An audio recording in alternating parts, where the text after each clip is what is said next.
Hello, good afternoon, and welcome to the first lecture of the 2023 Royal Armouries Summer Lecture Series. I'm Mark Bennett, I'm the Museum's Research Manager, and thank you for joining us today. The Royal Armouries, if you don't happen to know who we are yet, is the UK's national collection of arms and armour. This year, this month in fact, marks the 700th anniversary of the foundation of the Armouries, with the appointment of John Fleet as keeper of the part of the King's Wardrobe in the Tower of London. We have since expanded from our historic home at the Tower to our main museum in Leeds and our artillery collection at Fort Nelson, all of which are not just open for visitors, but putting on our summer event programme if you're minded to join us. If you prefer something home-based, our summer lecture series features contributions from those just starting out on their academic careers. And in accordance with the range of the museum's collection, we have a suitably wide range of contributions. From the birth of firearms today to the display of Japanese armour next week, then the after effects of trench warfare, the martial prowess of the early Roman Republic's Gallic opponents, and the use of fear by the pirates of the 17th century.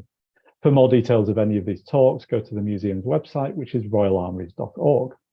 I'm also very happy to say that we are now back on YouTube, not just as a live event, but as a video on demand to watch if you can't make the main talk, or if you want to enjoy something that you've seen again.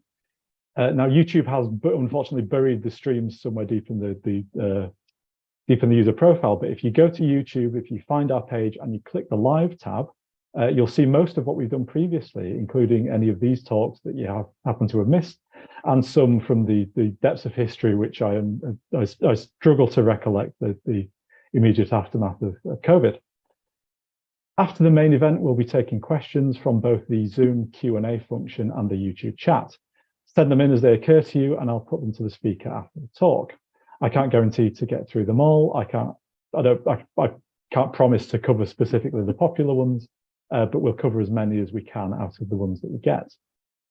You can also add captions if you're hard of hearing. There's a CC button at the bottom of the screen in both Zoom and YouTube.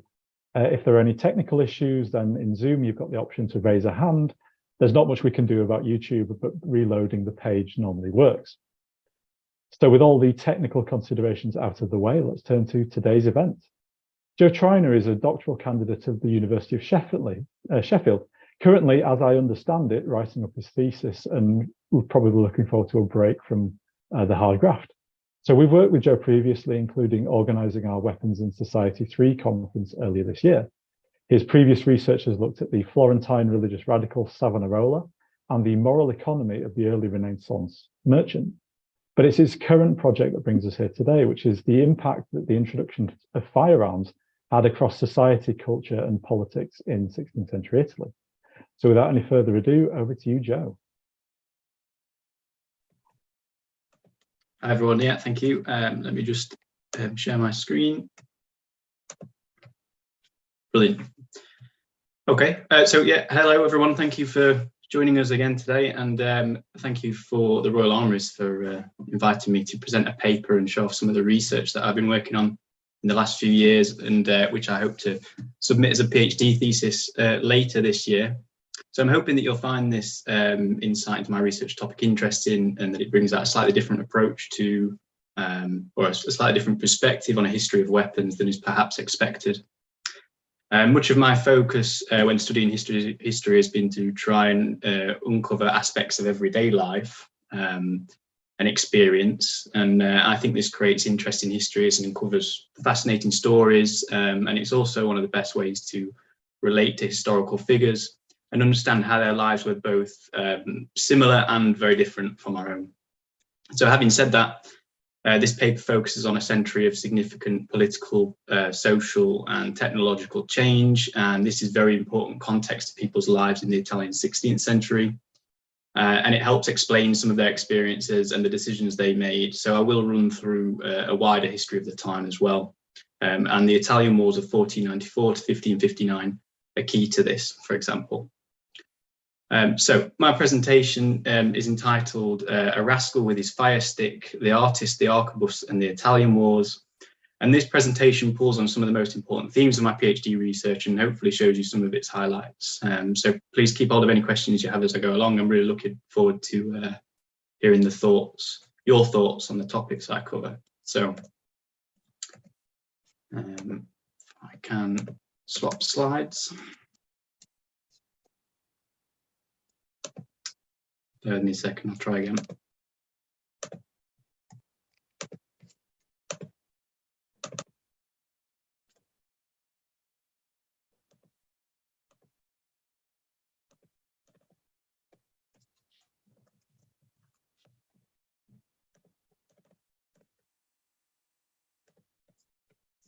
For some reason it's just not letting me run through the slides now. Well, you don't need to alt tab into the presentation by any chance, do you? Let me try that.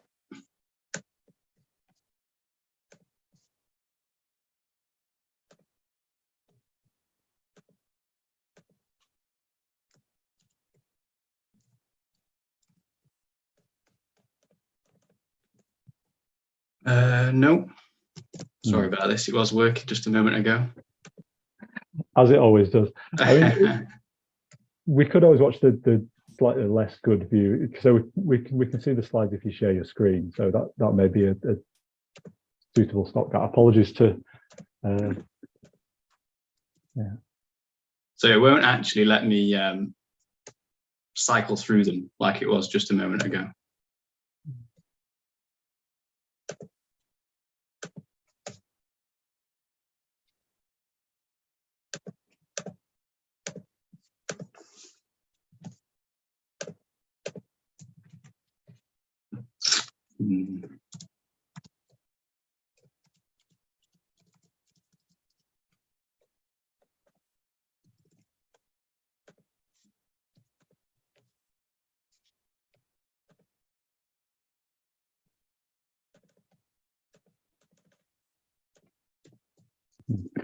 So the slides themselves won't let you cycle through. No, I'm just okay,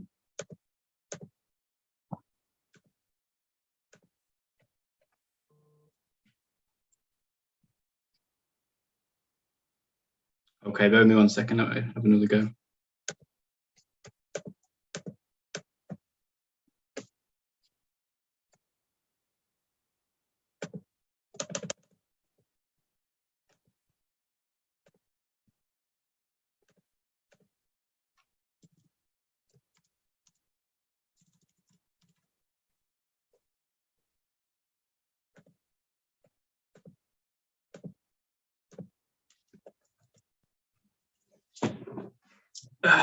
No, that's not working. I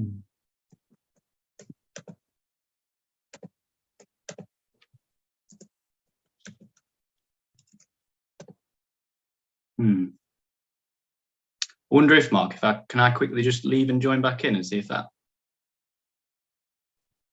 Yeah, that's fine by me. I think it's worth it to get the slides working, at least if we have a try at that. So all right, bear with me 1 second. Apologies to those who've joined us for the slight technical hitch. Joe's just going to leave and rejoin. Let me see. I can have a chat about.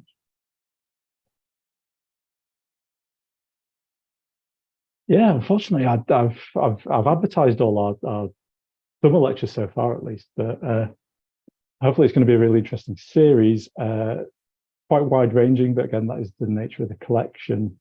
The idea behind them effectively is to kind of showcase some of the interesting new research that's being done and also give people a platform kind of at the start of their careers to show what they've got. So all the students are currently doing their doctorates at UK universities. They are working in different areas. Tell a lie, actually, there is one, and a prize for anyone who spots it and tells me in the chat who it happens to be. There is one where we've rescheduled from a previous series, and they have in fact just completed their doctorate. So they're very newly minted. They're still at the start of their career, but technically they are not a doctoral student. So, yeah. Right. Let's try again. Joe is now back with us.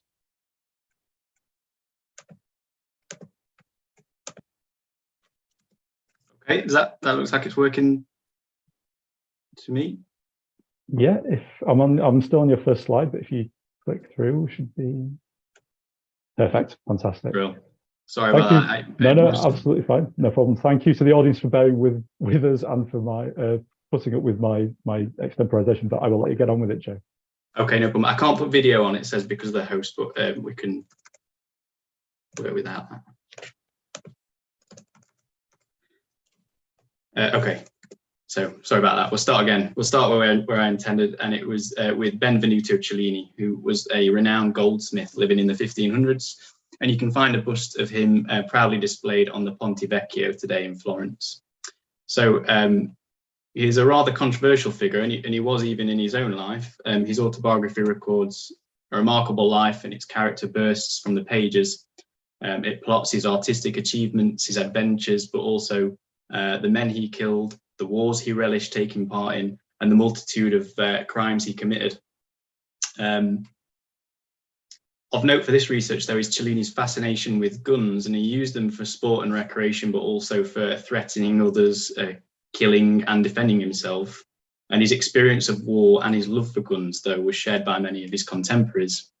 So in one page of his autobiography, he proudly writes of meeting Duke Alessandro de' Medici, and he writes that His Excellency was in his wardrobe looking at a remarkable little gun that had been sent to him out of Germany.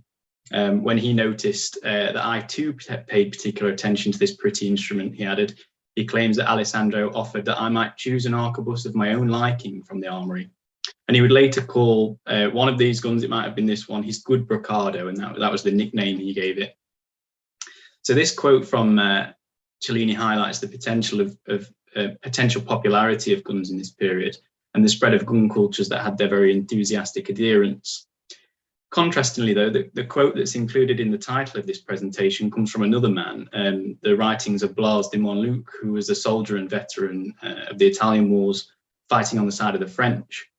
And in his quote, he references the weapon that became one of the defining features of those wars.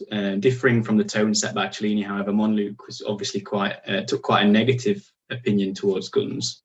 And his association with that rascal that's in the title of the paper pulled on ongoing debates about the dishonourable nature of the firearm and the decline of traditional chivalry.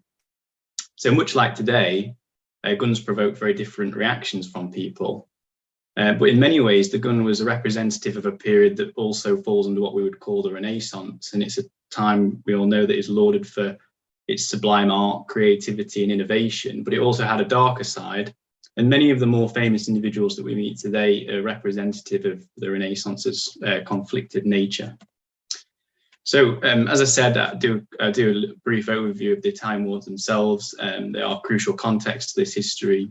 And these started in 1494 with the invasion of the Italian peninsula by the French king, Charles VIII, who was attempting to make physical his claim to the Kingdom of Naples. So at the time, Italy was not a unified country, but more of a patchwork of independent and competing city-states like Florence and Milan, and also larger entities like the Papal States, for example. And Charles VIII's invasion into this political landscape flared up various competing motives among Italy's city-states, some of whom welcomed the king's approach and others desperately opposed it. But it also pulled in some of Europe's major powers, including Spain, the Holy Roman Empire, and England. And these wars would wage for 6 decades, easily outliving the king who started them, and would come at significant cost to military and civilian lives. According to those who witnessed it, these wars were defined by a large-scale introduction of gunpowder weaponry. So it should be underlined that this is not the first encounter with gunpowder on battlefields. It had by this point been used for centuries, seems to have originated in China and Eastern Europe before making its way onto Western battlefields, but they appear to have taken on a new prominence here and in this conflict. So this is a conflict that some have claimed witnessed a military revolution in the massive use and deployment of gunpowder weaponry. Charles VIII's artillery train, for example, shocked many contemporaries because of its size and mobility. And over the conflict's duration, it witnessed the decline of the traditional heavy cavalry and the rise of the foot soldier. So we have on the slide here Francesco Guicciardini, who was a historian from the time. He writes that now wars were sudden and violent, battles were fierce and bloody, sieges successfully carried out in months, not in months, but in days or hours. Emperor Charles V wrote that the fate of my battles was decided by the fuses of my Spanish arquebusiers. And Cellini, sort of capturing the mood at the time, wrote that the whole world was now in warfare. So the firearm, the average ratio of pikemen to arquebusier in armed forces of the period moved from 4-to-1 at the beginning of the century to 1-to-1 by the end of the century, under review here. And it should be remembered as well that many of these soldiers, at least early on, were not soldiers by profession, but in fact, many men from the period would temporarily take up soldiering for one reason or another before returning home, which is why I keep underlining the sort of shared experience of warfare at the time. So it was also in the same century that Beretta was established, and it was founded in the small commune of Brescia in northern Italy. And as many of you will know, Beretta are still very much in business today. The example on the slide here is one of their more iconic modern guns, the Beretta 92F self-loading pistol. And according to their website, the most recent iteration, the 92FS, is, quotes, the world's most reliable pistol and a favorite self and home defense semi-auto. It has served and continues to serve in various militaries around the world. And according to personal use reviews on the Beretta website, it's the most comfortable weapon. One individual said, another one said it's their favorite pistol and described as the real deal by a third user. Like many modern firearms, it's customizable with utility pieces like suppressors and sights, or vanity pieces. There have been examples of gold-plated and diamond-encrusted frames and grips, for example, on this model. And despite debates that we still have today over gun ownership, they are still items that are coolly displayed in film, TV, toys, and with some models being particularly synonymous with some of our favorite fictional characters. And they're also largely a male-owned item, though recent studies have shown that women's ownership of guns is taken up a greater proportion of ownership levels, at least in the US. So this speaks to the sort of gun cultures that we have today, but which this presentation suggests found their roots in the Italian 16th century. And at that time, their popularity was also a very troubling phenomenon for many people in the early modern world, who saw them as a source of subversion against governments and control. So this quote on the slide here is from an anonymous report from the 1570s, and he writes, "Everywhere you go now you hear reports of arquebus shots, either from a thicket or a window in a house or in the middle of public streets." And they certainly influenced the history of crime as well. According to one historian, in the 16th century, it is in the 16th century that we see many aspects of and characteristics of 21st century crime find their origins. So Colin Rose's study of Bologna, for example, has shown that by the 17th century, firearms were becoming the favourite weapon of choice in homicide and violent crime cases. So alongside the significant increase in firearm production, for example, Brescian forgers had shipped 25,000 barrels in 1562 and were producing over 300 a day during the War of Cyprus later on in the 16th century. This was also the century that witnessed the first assassination of a head of state with a firearm and the attempted assassination of Emperor Charles V by a band of gunslinging peasants. So the man who provided the quote to this presentation, the one with the rascal with his firestick, was forced into retirement by a firearm-related wound. And the author of the famous popular book, for example, Don Quixote, wrote damningly on gunpowder in his novel with his own hand maimed by a bullet wound. So just to introduce sort of a quick overview as well of the weapons at this time that I'm talking about. So while today Beretta can boast of the Beretta 92's 10 to 15 round magazine, its relatively low weight, semi-auto fire rate and pretty impressive range, the company's early models would have used one of the following mechanisms, in fact all three at one point or another. So the matchlock, sort of the center left of the screen there, relied on a burning cord that was often wrapped around the arm of the gunner to ignite the gunpowder. It was quite difficult to operate, as you can imagine, both to hold a match and aim, for example, and it was susceptible to all kinds of incidents that are recorded by contemporaries. These guns were also pretty heavy and relied on volley fire to overcome their relatively poor range and accuracy. The wheel lock model, which is the larger image on the slide, got rid of that need for a burning match in favour of a mechanism that was wound, and when the trigger was pulled, would rotate, creating a spark and set off the same reaction. And this wheel lock is one of the one of the iterations that was a favorite among criminals and assassins outside of the military context because it could be prepared for shooting and then concealed. But again, it could be unreliable, and the intricate nature of the wheel lock itself made it difficult to maintain. And then finally, towards sort of the later end of the century, we have the flintlock, and this later iteration stayed for some time. It's perhaps the most recognizable. It simply used a piece of flint to create a spark and get the same reaction. It was cheaper to produce, maintain, and was still fairly reliable. So all three firearm types featured on the 16th century battlefields and in private use at this time.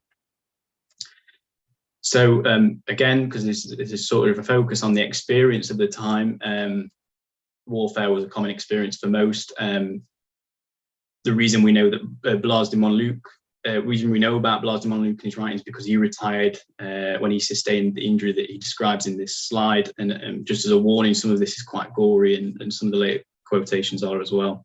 So he talks about the arquebus shot that clapped into his face, and his face was gushing with blood, and it's really quite vivid.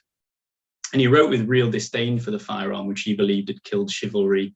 And he, along with many others, complained that the gun now made it possible for a peasant, for example, to easily kill a valiant noble without being seen. It mocked the idea of a brave face-to-face showdown, and the propellant gunpowder was naturally linked to the work of the devil. So it's not surprising as well that many took this view. Not only did the rise of the foot soldier and the rise in the gunner lead to a greater proportion of the lower sort representing armies. In fact, some historians have called this the proletarianization of warfare. But gunpowder's effect on the battlefield could also be devastating, as we see with Montluc's account, quite a vivid account. And he also writes that after this event, it made his men run in fear. The quote below that is from Alessandro Benedetti, and he was a surgeon with the Venetian army during the same conflict, and wrote a personal account of the Battle of Fornovo in 1495. And he writes, "On every side the sky repeatedly flashed with fire and thundered with artillery, and was filled with wails, cries. Iron, bronze, and lead balls sped hissing aloft." And Alessandro, as a field surgeon, claimed that firearm-related wounds were the most complicated sort of wounds that can be inflicted. And that's if they were wounded. Others, he said, were just blown to bits by artillery. So accounts such as Benedetti's underline the horrors of early modern war, and an experience that's quite often overlooked and isn't really represented in artwork of the time. So he also writes of those desperate half dead who still breathed after hands and legs had been amputated, intestines collapsed, brains laid bare. Some realistic representations did find their way into artworks, but this was rare. Da Vinci did write about how to properly represent a battlefield. He suggested that you needed to let the air exhibit a confused mixture of smoke arising from the discharge of artillery and musketry, and the bullets of musketry, though not seen, will be marked in their course by a train of smoke which breaks through the general confusion. And a handful of other artists at the time made realistic portraits of dead and injured soldiers, often very sympathetic to the focus of the picture. But this was a very brief moment in the history of art. So again, incidentally, Da Vinci was also another man who well represented the duality of the Renaissance. His artworks are obviously simple and world-renowned, but he was also a designer of various war machines, weapons, and fortifications. And the early modern mind didn't really see the contradictions between the two, if there are any, it seems. Nevertheless, a soldier like Montluc, though critical of guns, could not deny the utility of firearms and was quite happy to deploy them on his own terms. And in this way, firearms really exposed the interpretable nature of honour. So honour was very important to early modern contemporaries. It had real-world ramifications. But while wider conversations emphasised the dishonourable nature of guns, as Montluc did, he also wrote proudly of his effective use of guns as a soldier or leader of men. And for example, he recounted times when he would throw one of his men into a room as a bullet sponge, and when the enemy within had shot at that man, Montluc would dive in during the reload time to clear them out. And it's almost smirkingly that he writes, on one occasion, we made him brave against his will, regarding one of his supposed allies. So these scenes played out at many famous sieges during the Italian wars. Cellini describes here some of his exploits defending the walls of Rome. And this, again, while he was still a renowned artist, he was taking up soldiering work. So he talks about having attached himself to certain pieces of artillery and having to take over a man who, defending the walls of his own city, saw his own house and family being attacked by invading troops and just gave up and fell to the ground. Funnily enough as well, this same scene is recorded in the account of Raffaello da Montelupo, who was another artist serving as a soldier, obviously alongside Cellini. Also, the picture included on the slide here from Tancredi shows Pope Julius II at the siege of Mirandola. Known as the Warrior Pope, it was claimed that his tent was so close to the besieged walls that an arquebus shot passed through its walls and into the compartment where he was sleeping, hitting one of the men waiting on him. But he later declared that he would rather be shot in the head than withdraw one pace. On the opposite side of those walls that were being attacked, obviously, are the defenders, and these were men, women, civilians, and soldiers, again, sharing that experience of war. Women were fairly regularly recorded as defending city walls.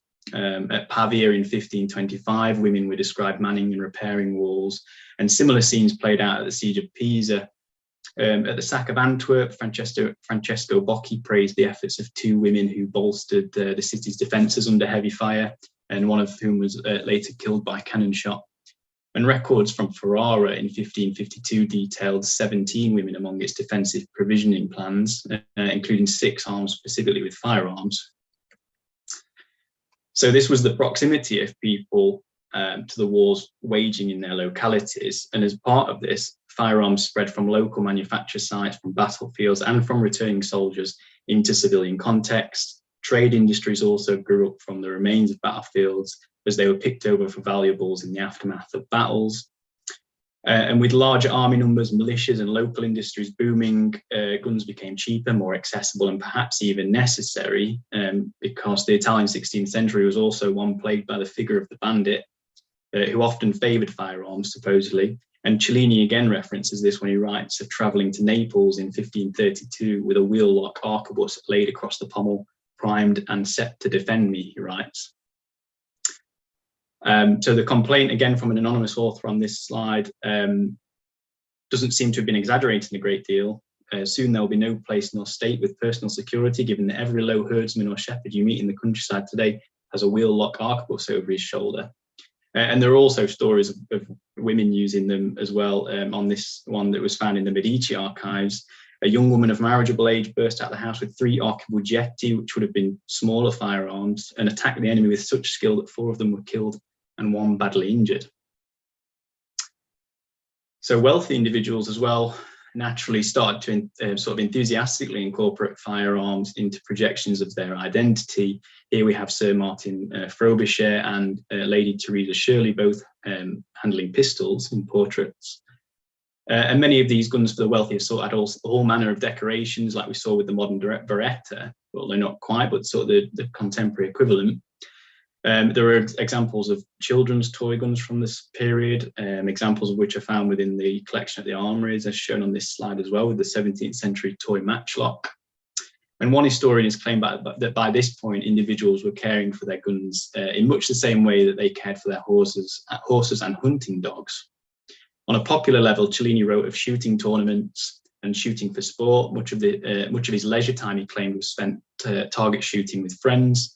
And much like bows and crossbows had before, the firearm was infiltrating popular pastimes. It was increasingly available to a wider audience, and it was now being incorporated into projections of identity as a means of demonstrating control over power, technology, sophistication, or a robust sense of masculinity. And this is, again, that is also something that Cellini makes sure to underline when he writes about performing, quote, some action worthy of a man before grabbing an arquebus on another occasion.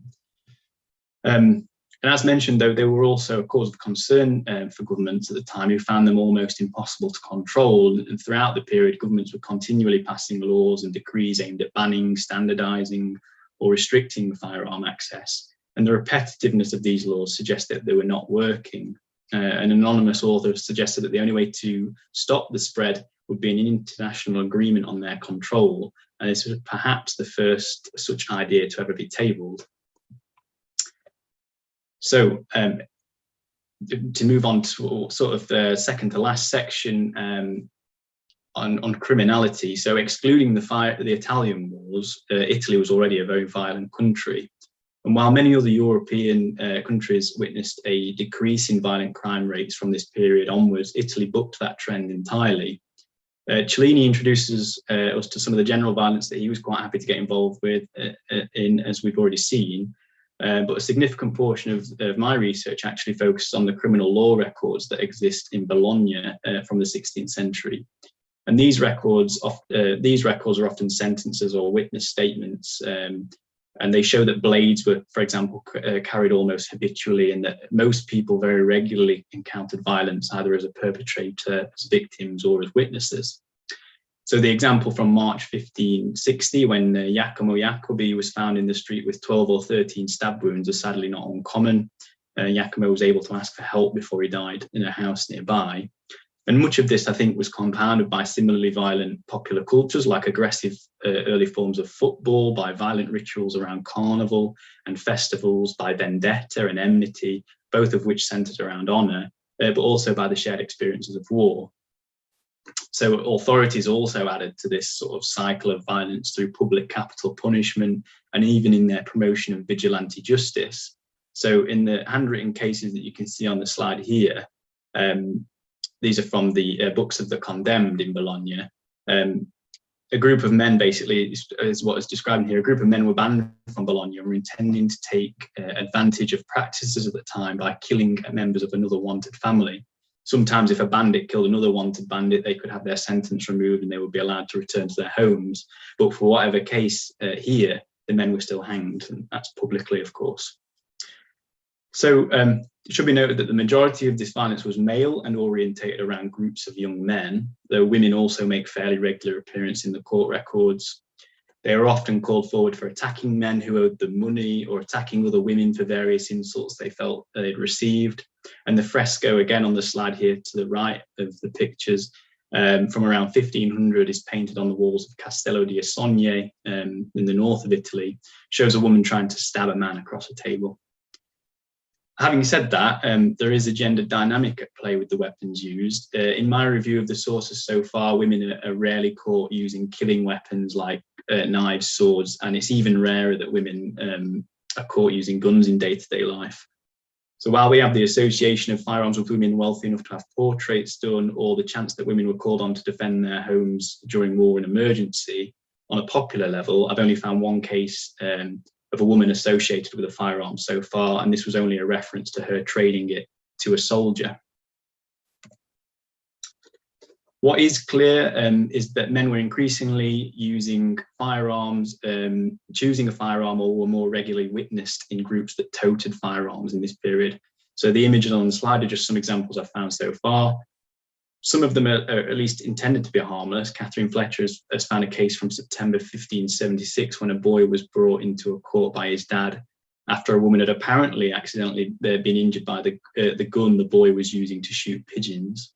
But others had more questionable intentions. The image to the left shows a separate case. And in this case, the court heard a statement of a man accused of shooting another man at a nearby carnival and in a crowd of people. He claimed that the gun he had tied to his belt, likely a wheel lock and relatively small, went off on its own accord while he was running to see whatever the commotion was at the time. It happened to hit and kill a man involved. And in fact, groups of young men toting firearms were often reported to authorities at carnival times, religious festivals, that sort of thing, with, I think, display clearly in mind, but it's also indicative of the youth cultures that sought frivolity and trouble for fun. The top right image contains a separate case, and that's a statement from a gate guard in Castel Bolognese, which is a village near Bologna. This guard, Bernardo, stared down the barrel of a gun in May 1561 and recalled how its owner shouted at him, "Let me leave or I'll kill you." The walls he had guarded had all the marks of the Italian wars, having been destroyed by Cesare Borgia in 1501 and later rebuilt by a triumphant papal state. And Bernardo was proud of his buona guardia, as he would say. It meant he was good at his job, and explained how among the many obligations he had as being a gate guard was to promptly close the gates at any sign of trouble. And the trouble on that day was Sancto Palentieri, who had led a very public retaliation against members of another local family outside the church and in the marketplace. And despite Bernardo's dedication to the job, as he claims, he was not prepared to die for it. Sancto marched up to the gate wearing a breastplate and chainmail with his companions and aimed his gun in Bernardo's face. When he was let through, he fired the gun into the air as a signal for his companions to regroup and leave. Interestingly, Bernardo, the gate guard, says he would not have opened the gate for the man if he'd have had any other weapon than a firearm. So they obviously had a genuine effect on people. You might have noticed as well the locations these crimes took place in. They were very public. The final example included also highlights this. So in March 1566, an official from Bologna arrived in the nearby village of Campeggio to arrest a man, and he found him with his friends and family heading to hear mass at church. As he tried to arrest the man, his allies, many of them armed with firearms, threatened to kill everyone there, including the priest, if he was not released and left. And the official had no choice but to withdraw. So firearms as well, though, created a new type of threat, action, and body language. An example would be like that from a case in August 1582. A chap called Hieronimo had settled into his house on a summer evening when he heard a loud knock at the door. He hesitantly opened it and immediately found himself staring down two gun barrels. He noticed how both barrels were lowered towards him, and the men holding them accused Hieronimo's son of being in love with one of their wives. So they were intentionally threatening him on his own doorstep, which would have been quite a public act and a particularly insulting one to an individual's honour. In other cases, the phrase of lowering the dog, which meant cocking the trigger mechanism, was common and used by men to intimidate and threaten their targets. And it's specifically referenced in the witness statements from the time. So finally, what does this tell us? Crime in the century was very public. It appears to have been about demonstration, about being seen to be right in perceived wrongs, and supplementing your honour credit with action. And this helps explain some of the at first confusing characteristics of the day. So why was it so common for a deeply religious early modern people to choose churches, for example, to kill or threaten somebody? Or partly it was practical. It was likely that you would find your target at mass when everybody else was there. But it was also the fact that everybody else was there that made it so effective. Much of this took precedence, of course, over official routes to justice, but the general picture from the period is that authorities were pretty overwhelmed by violent crime. And the enthusiastic adoption of the firearm is explained by early modern practice. Its loudness was welcomed, the gunshot was demonstrative, as was the hardware itself. It was easy to use, suddenly accessible, and fed into established Renaissance practices. So it very quickly became associated with masculinity, and that has continued up to the present day, really. And the right to own guns soon became a very jealously guarded privilege. Beyond practicalities, though, the gun was and is used for so much more. So we'll finish where we started, which is with Benvenuto Cellini, the goldsmith. So he writes on both sides of the gun. It was for him both an outlet that gave him great delight, greatly bettered his health, pulled him out of his melancholy and helped him with his work. But he was also very much prepared to threaten and kill with it, as he writes in the following quote, come as many as thieves as like, and I'll blow all their brains out with my gun. So the firearm then was a gun fit for the Renaissance. It was two-sided, held great potential for both popular entertainment and enjoyment at the same time as it offered a new outlet for the violent nature of Renaissance people. It emerges on a popular level in the 16th century, where its emergence brought into question some very familiar debates about gun control, the right to bear arms, and identity cultures around firearms. And many of the crimes in this century started to form into those most familiar to us today as well. They've highlighted the role of male group violence, the fascination with new technologies, and the potential democratization that such technology offered. They were cheap and easy to use, for example. But the study of firearms also shows us what was different in the past. Violence then appears to have been centered around demonstration and honor. And I mean, the sense of surveillance perhaps has never quite gone away. But the tangibility of honor and its importance to daily life in the early modern world is something slightly more alien to us.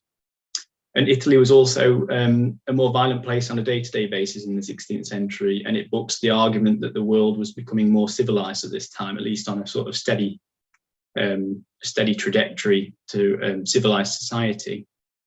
And finally, the social study of firearms has given us a glimpse into the lived experience of Italian contemporaries and explained their enthusiasm for guns. So thank you very much for listening. I'm looking forward to hearing some questions if you have any. Thank you, Joe. Absolutely fascinating talk. Hopefully not marred either for you or for the audience by the technical issues at the start. I was going to ask a question to start off with. So yes, plenty of time for questions. Drop them in the Q&A section, in the chat, whatever you prefer. I was, however, going to lead off because I feel morally obliged to attempt to defend Italy. How do you know that Italy is a more violent place and not simply that they are better at detecting and recording the crime? Could it be that people were shooting each other left, right, and centre in Britain, in England, Scotland, Wales, Ireland? We just don't know about it because the records aren't there.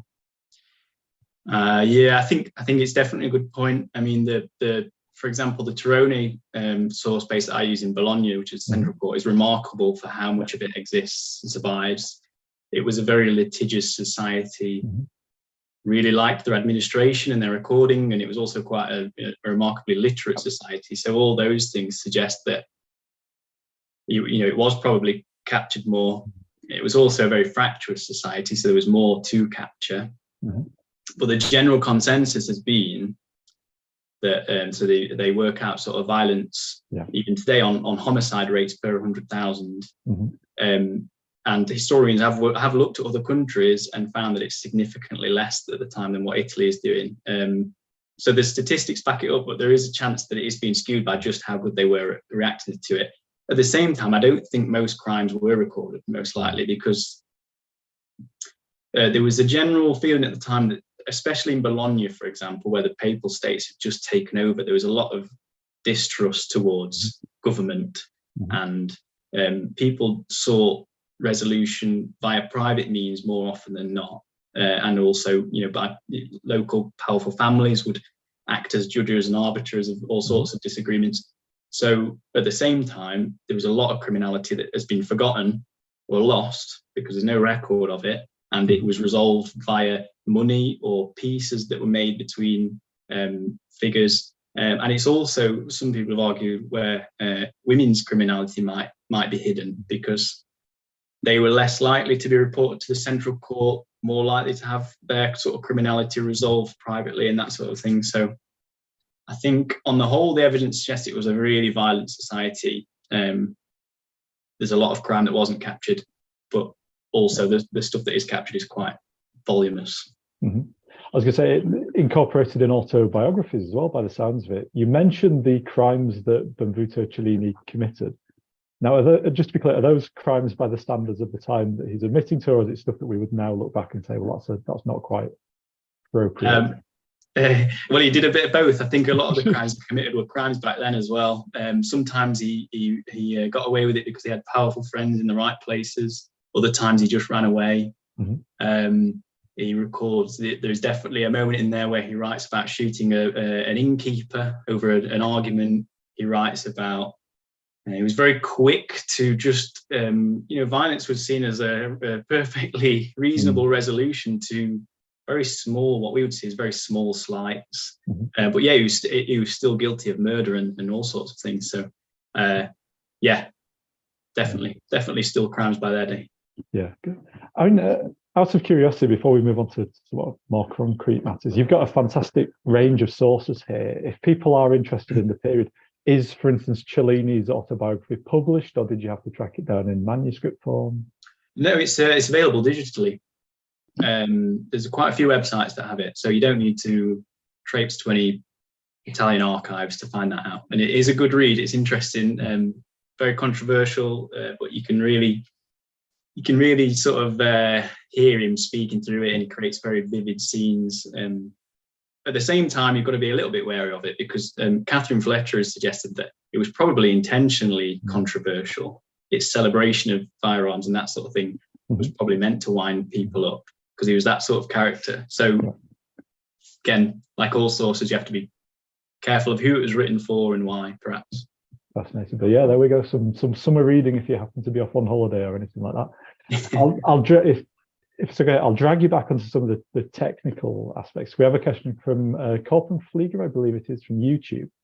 So matchlocks were common for military use until about 1700. It seems like wheel locks were all you mentioned for civilian use. Now, was that just happened to be a focus of the talk? Were matchlocks still fairly common, or actually is there not enough evidence in the sources really to tell what someone's using? Yeah, it's it can be quite difficult because in the court records, people would also use catch-all terms for a firearm, and not necessarily specify or care about specifying what type of firearm it was.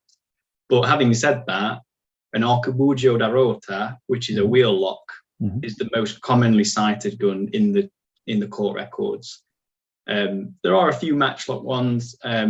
Flintlock is slightly more rare because I'm looking at sort of it starts early, but the majority of my cases come mid-century, which is probably when the wheel lock was most popular. And also in civilian context, it's really popular because, like I say, you can hide it and carry it around without having it lit or anything like that, and it's ready, wound and ready to fire. So in the criminal scene, it seems that, at least according to the sources, although they didn't necessarily make specifics about what kind of fire mechanism it was, the wheel lock is the most commonly quoted one. And just picking up on that, do we happen to know what the cost differential was between, say, a matchlock, a wheel lock, and then just an ordinary rapier or the sort of thing that someone might buy? Because it may count, when you're raising an army, you obviously want the cheapest one that'll do the job, but actually when there's an element of status behind it, you may be willing to shell out to upsell effectively.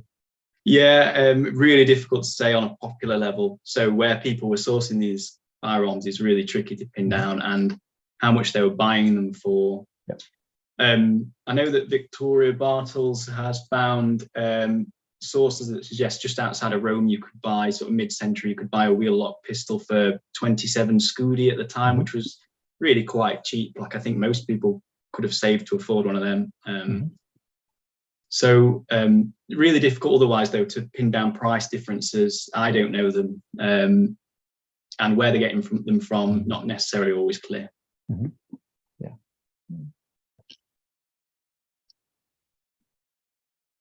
So on the topic of civilians, a question from Warjoy is, dueling, is probably what we think of in respect to firearms. When does that start to be recorded? Is it in this period? And do they treat it as a crime or an affair of honour that's between two consenting participants? It's not really my area of expertise, dueling. It has its own massive historiography, and people that know far, far more about it than I. I get the sense that dueling is in like a sort of choreographed means of settling a dispute comes in the 17th century, 18th century onwards. And it's not really, I've never found it in the Trone court records. It doesn't seem to be a ritual yet. So hard to tell, but I think that's a slightly later phenomenon than this period. So most of what you encounter is generally someone with a firearm ambushing someone who doesn't have a firearm. It can be that. It's very varied. So it can be stuff that seems more premeditated, where they've brought a firearm out, and they're threatening someone who doesn't have one. I've also got ones where people are just habitually carrying them. There's a case I remember I looked at recently.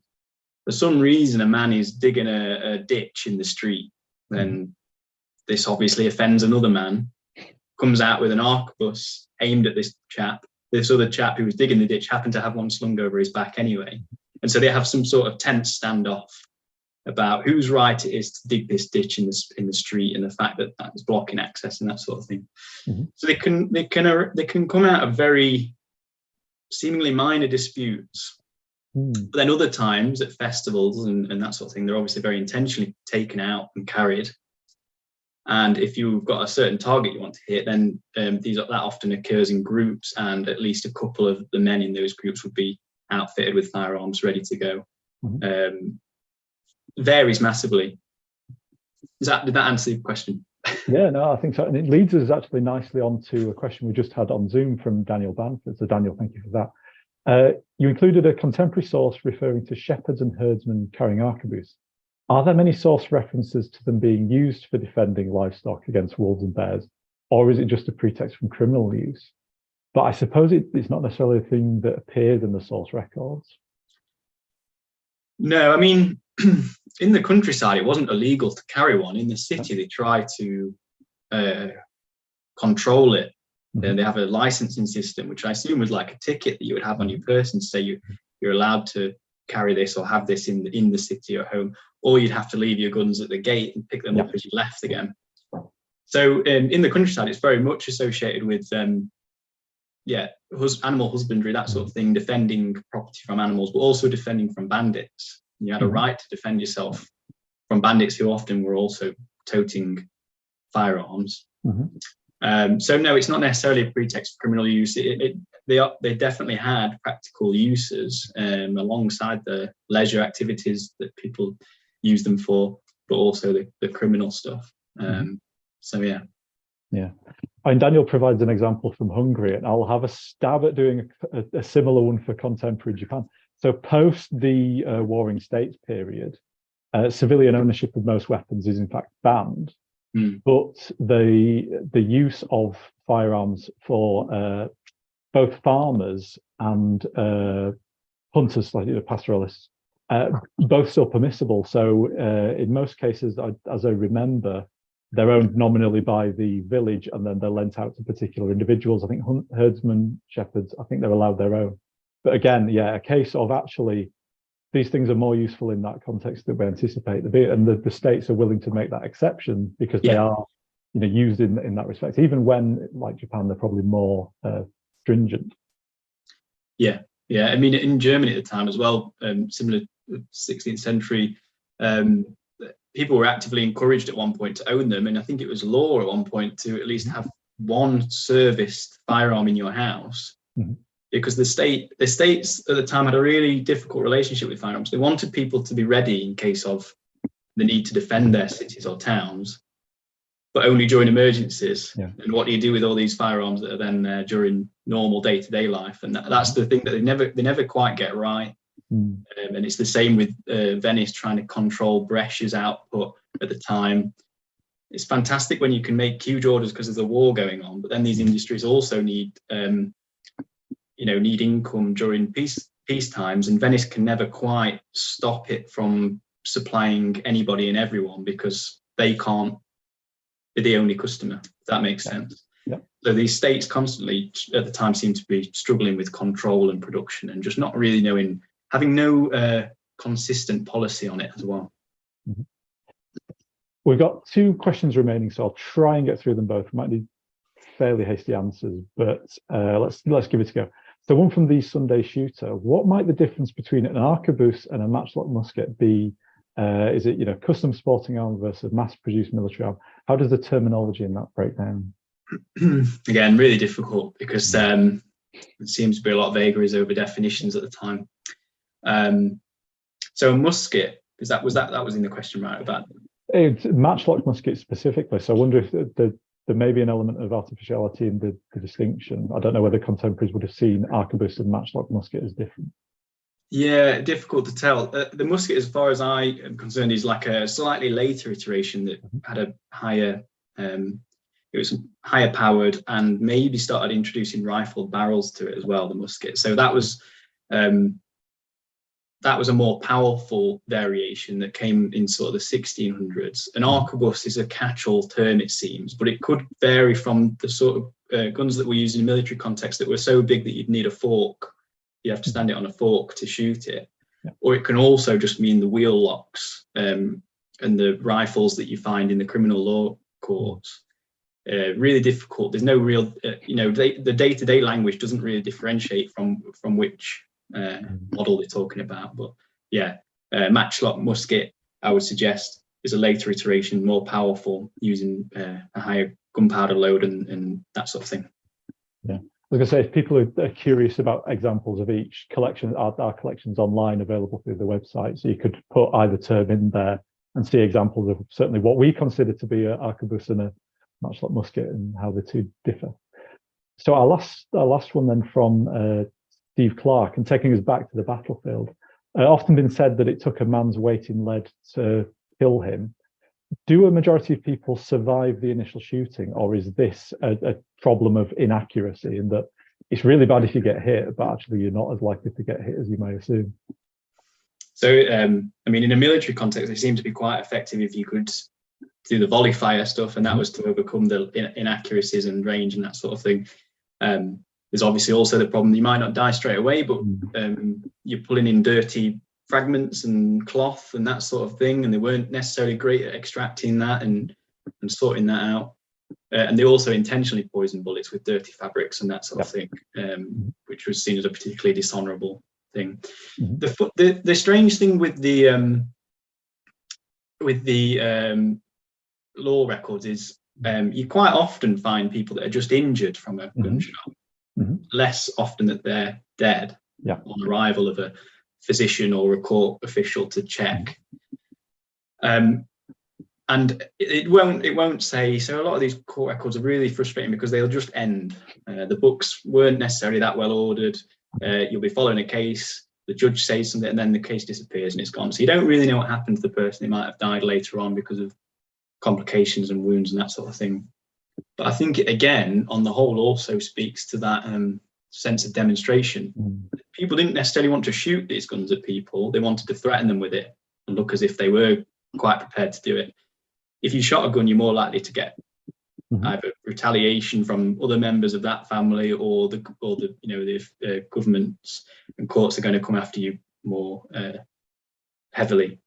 So I think the fact that in the court records you often found only injured or people that felt threatened by someone with a gun speaks to the fact that they were used more as a demonstration, because actually if you really wanted to take out an enemy, a knife or a sword would probably be more effective. So yeah, I think it speaks to that demonstration side of things. Is there an honour element in there as well, that someone who's injured will carry that for the rest of their life and it's obvious to other people? It's a good point. I think there's something in that for sure. Yeah, it's a bit of a humiliation sort of thing, and a reminder of that vendetta or enmity that you lost sort of thing. So yeah, there's probably something in that as well. Sorry, we come to the end of the talk. It's such a fascinating topic. Just for anyone who's interested in finding out more, have you got any publications that you would like to point them towards? Or so any social media on your own part? I don't at the moment, but the PhD thesis will be up hopefully somewhere at the end of the year on an open access channel. But I've not yet set any of this the firearm topics to papers or anything like that. But to keep an eye out, I'm sure I'll get some of them out there. Yeah, I was going to say now maybe the point to mention Arms and Armour, our own journal, if you're interested. Yeah, absolutely. Yeah. But no, thank you, Joe. It's been an absolutely fascinating talk. Really grateful to you for coming along. Thank you also to Emily behind the scenes for taking care of the feed to YouTube. And thank you to the audience for taking time to join us today. We really appreciate it. Very quickly, our next talk next week comes from Sahava Barano, who is a doctoral student at Durham University. So the Royal Armouries has displayed Japanese armour in various different forms since the 1660s. What she looks at is the significance that these kind of displays had in forming a sense of Japanese martial identity, the phenomenon of Bushido. So that's, if you're interested in that talk takes place on the 2nd of August, which is next Wednesday at the same time as today, 2 p.m. If you want more details of that, check out our website, royalarmouries.org. You've got all sorts of social media, or you can follow us on Eventbrite and you'll get notification of events as they go up. But in the meantime, as we come to the end of our slot, thank you very much for joining us today. And I look forward to seeing as many of you as possible next week.